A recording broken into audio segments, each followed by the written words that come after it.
सास, बहू और ताबीज। सुप्रिया का रोज किसी न किसी बात पर अपनी बहू तारा से झगड़ा होता ही रहता। दोनों स्वभाव से जिद्दी और अड़ियल थे। दोनों में से कोई भी एक दूसरे के आगे झुकना नहीं चाहता था। फिर एक दिन, तारा कहाँ मर गई थी तू अभी तक? सुबह से शाम हो गई, घर में इतना काम पड़ा है, ये सब छोड़कर कहाँ मौज मस्ती करने गई थी? आपके घर के सारे काम करने का मैंने ठेका नहीं ले रखा। आप भी तो अपने दोस्तों के साथ किटी पार्टी करने जाती हैं, तब तो मैं आपको नहीं टोकती। अरे मैं तेरी सास हूँ, तू मेरी सास नहीं है। सास है तो क्या मुझे चैन की सांस नहीं लेने देंगी आप? बहुत जबान चलने लगी है तेरी आजकल। आने दे मेरे बेटे को घर पर, फिर देख तेरी कैसे क्लास लगवाती हूँ। आपके पास और काम ही क्या है? बाहर पड़ोसियों से मेरी बुराई करना और घर में पति से। हाँ तो अब तेरा काम भी तो ऐसे ही होते हैं ना। तारीफ के लायक कोई भी काम किया है तूने आज तक? बस जुबान चलवा लो, कैंची से भी तेज चलती रहती है। सिर्फ जुबान ही नहीं, हाथ पैर भी चलते हैं, जिनकी वजह से आपको घर में इतनी सफाई देखने को मिलती है, वरना आपको तो अपनी किटी पार्टियों से फुर्सत नहीं मिलती। तो कहना क्या चाहती है? घर का क्या सारा काम तू खुद अकेला करती है? तो और क्या नौकरानी करती है? इसी तरह तारा और सुप्रिया में आए दिन लड़ाई होती। दोनों के दिन की शुरुआत ही एक दूसरे से लड़कर शुरू होती और लड़कर ही खत्म होती, मानो ये अब उनकी दिनचर्या का हिस्सा बन चुकी हो। शाम को तारा का पति वैभव घर आता है। वैभव को देखते ही उसकी माँ सुप्रिया उसके पास आती है और कहती है, बेटा वैभव, अच्छा हुआ जो तू आज जल्दी घर आ गया। देखना तेरी बीवी सुबह से मुझसे लड़ी जा रही है। माँ की बातें सुनकर वैभव तारा को जोर जोर से आवाजें देने लगता है। क्या हुआ जी, इतना चीख क्यों रहे हो? तारा, तुमने आज फिर माँ से लड़ाई की? अरे लड़ाई मैंने नहीं की, शुरुआत पहले इन्होंने की थी। समझा दीजिए अपनी माँ को। मुझे कहीं भी आते जाते टाइम टोके नहीं, वरना मैं अपना सामान बांधकर मायके चली जाऊंगी। इतना कहकर तारा वहाँ से चली जाती है। ये सब क्या चल रहा है माँ? किसी दिन मैं आप लोगों के चक्कर में जरूर पागल हो जाऊंगा। आप लोग कभी प्यार से क्यों नहीं रहते? अरे वो हमेशा मेरी बातों का उल्टा जवाब देती है बेटा। अब तू ही बता मैं क्या करूं? तो आप उसे ताने मारती ही क्यों है माँ? वाह बेटा वाह, तुझे मेरे ताने दिखते हैं, उसका बात करने का तरीका नहीं दिखता। देखा नहीं वो किस तरह से बात करती है मुझसे? मुझे माफ कीजिए माँ, मुझे आप दोनों के बीच में पड़ना ही नहीं है। आप दोनों ही एक जैसे हो। इतना कहकर वैभव वहाँ से चला जाता है। वैभव के जाने के बाद सुप्रिया सोच में पड़ जाती है। धीरे धीरे समय बीतने लगता है और एक दिन सुप्रिया को पता चलता है कि उनके गांव में एक महात्मा ठहरे हुए हैं जो वशीकरण करना जानते हैं। तो सुप्रिया भागते हुए उन बाबा का पता ढूंढने निकल पड़ती है। इस बात की खबर जैसे ही तारा को चलती है, वो भी उस बाबा की खोज में निकल पड़ती है। अगले दिन सुबह, आज तारा और सुप्रिया दोनों ही बहुत अच्छे मूड में होती है। ना सुप्रिया तारा को देखकर कोई ताना मारती है, ना तारा अपनी सास से बेवजह उलझती है। दोनों मिल बांट कर रसोई में काम करती हैं। भाई तारा, जरा मुझे वो चाय पत्ती पकड़ाना। ये लीजिए माँ जी, क्या आप मेरे लिए भी चाय बना देंगी?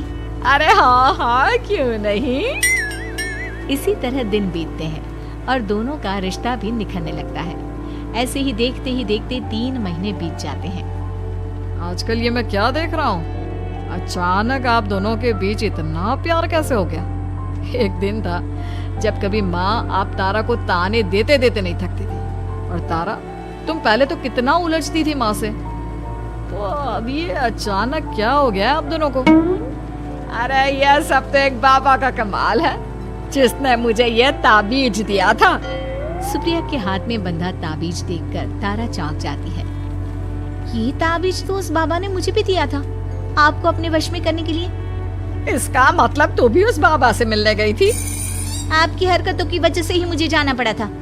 ये सब क्या चल रहा है? मुझे तो आप लोगों की कोई भी बात समझ में नहीं आ रही। सुप्रिया वैभव को सारी बात बताते हुए कहती है, अरे जैसे ही मुझे पता चला कि हमारे गांव में जाने माने तांत्रिक बाबा आए हुए हैं जो वशीकरण करना जानते हैं, तो मैं बिना देरी किए उनके पास चली गई और बहू को अपने वश में करने की इच्छा उनके सामने रखी, जिससे ये मेरी हर बात माने। बाबा, मैं अपनी बहू से बहुत दुखी हो चुकी हूँ। वो मेरी एक बात नहीं मानती। आप कुछ ऐसा कीजिए बाबा जिससे मेरी बहू मेरी हर बात मानने लगे। पहले आप मुझे अच्छे से बताइए, आपको अपनी बहू से आखिर परेशानी क्या है? बाबा वो मुझसे कभी प्यार से बात नहीं करती। मैं उसे एक बात सुनाती हूँ तो वो पलट कर 4 बातें सुनाती है। आप कुछ ऐसा कीजिए ना जिससे मेरी बहू सारी बातें मानने लगे। बाबा सुप्रिया की बातों को ध्यान से सुनते हैं और उसके बाद सुप्रिया को एक काले रंग का ताबीज देते हुए कहते हैं, ये ताबीज तुम्हें अपने गले में पहनना है और जब तक मैं ना कहूँ तब तक इसे उतारना मत। तो क्या इस ताबीज की मदद से मेरी बहू मेरे वश में हो जाएगी? सिर्फ वश में ही नहीं, इस ताबीज के कारण तुम्हारी बहू तुम्हारे आगे पीछे भी घूमने लगेगी। लेकिन बस तुम्हें कुछ काम करने होंगे। कैसा काम बाबा जी? तुम्हें अपनी जुबान पर काबू रखना होगा। उससे जो भी काम करवाना हो हमेशा प्यार से बात करनी होगी। धीरे धीरे वो तुम्हारी मुट्ठी में आ जाएगी। अरे ठीक है बाबा जी, जैसा आप कहेंगे ठीक मैं वैसा ही करूंगी। तारा ये सब सुनकर चौंक जाती है। ऐसा ही कुछ तो मेरे साथ भी हुआ था जब मैं उस बाबा से मिलने गई थी। बाबा जी, मैं अपनी सास से बहुत तंग आ चुकी हूँ। वो हर रोज किसी न किसी बहाने मुझसे लड़ती रहती हैं। आप प्लीज कुछ ऐसा करिए ना जिससे मेरी सास सुधर जाए और मुझे बेवजह टोकना बंद कर दे। तारा की ये बातें सुनकर पहले तो बाबा सोच में पड़ जाते हैं। उसके बाद वो तारा को भी काले रंग का ताबीज पकड़ाते हुए कहते हैं, ये लो बिटिया, इसे अपने गले में पहन लो और जब तक मैं तुम्हें इसे उतारने के लिए ना बोलूं तब तक इसे उतारना नहीं। इस ताबीज को पहनने से तुम्हारी सास तुमसे प्यार करने लगेगी और दिन रात तुम्हारे आगे पीछे घूमेगी। ये सुनकर तारा बेहद खुश हो जाती है। बाबा, इस ताबीज का असर कब तक होगा? अगर तुमने मेरी सारी बातें मानी तो इस ताबीज का असर तुम्हें 2 दिन बाद ही दिखने लगेगा।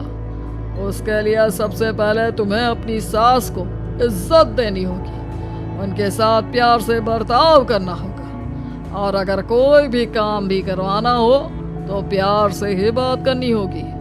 फिर देखना वो कैसे तुम्हारे इशारों पर नाचती है।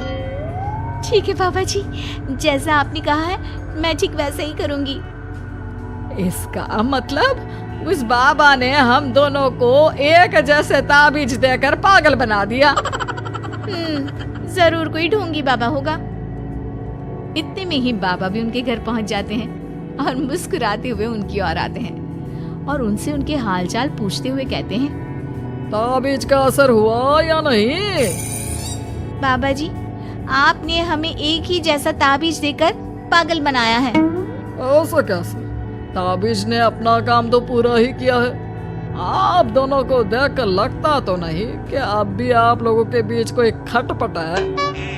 खटपट तो नहीं है बाबा जी। अब तो मेरी बहू मेरी हर छोटी बड़ी जरूरतों का ख्याल रखती है, मेरी सेवा करती है। हाँ, वैसे अब तो मम्मी जी मुझे ताने भी नहीं देती और ना ही कहीं आने जाने में टोकती हैं। जानते हो ये सब कैसे संभव हुआ? कैसे बाबा जी? यह सब तुम दोनों के कारण ही संभव हुआ है। मैंने जो ताबीज दिया था वो सिर्फ एक धागा ही था। ये चमत्कार तो तुम दोनों ने अपनी जुबान पर संयम रखकर प्यार और संयम के साथ काम करके किया है। बिटिया, कुछ कमी तुम्हारे अंदर थी तो कुछ कमी तुम्हारे सास के अंदर थी। इसीलिए तुम दोनों को सुधारने और तुम्हारी गलती का एहसास कराने का यही एक रास्ता था। बाबा की ये सारी बातें सुनकर सुप्रिया और तारा एक दूसरे की ओर देखने लगते हैं। अब उन दोनों को अपनी गलती का एहसास होता है। शायद आप सही कह रहे हैं बाबा। मैंने कभी अपनी बहू को समझने की कोशिश ही नहीं की। मैंने भी तो कभी आपकी उम्र और ओहदे का लिहाज नहीं किया और जो जब मन में आया बोलती चली गई। हो सके तो मुझे माफ कर देना मम्मी जी। चलो फिर, अगर सब ठीक ही हो गया है तो बाबा जी अब आप भी वापस अर्जुन बन जाइए। वैभव की बात पर बाबा अपनी नकली दाढ़ी हटाते हैं तो उसे देखकर सास बहू हैरान रह जाती हैं। अरे अर्जुन भैया, आप? हाँ भाभी, आप दोनों के रोज रोज वाले झगड़ों से परेशान होकर एक दिन मेरे इस दोस्त ने एक प्लान बनाया और मेरी मदद मांगी, तो मैं इनकार कैसे कर सकता था।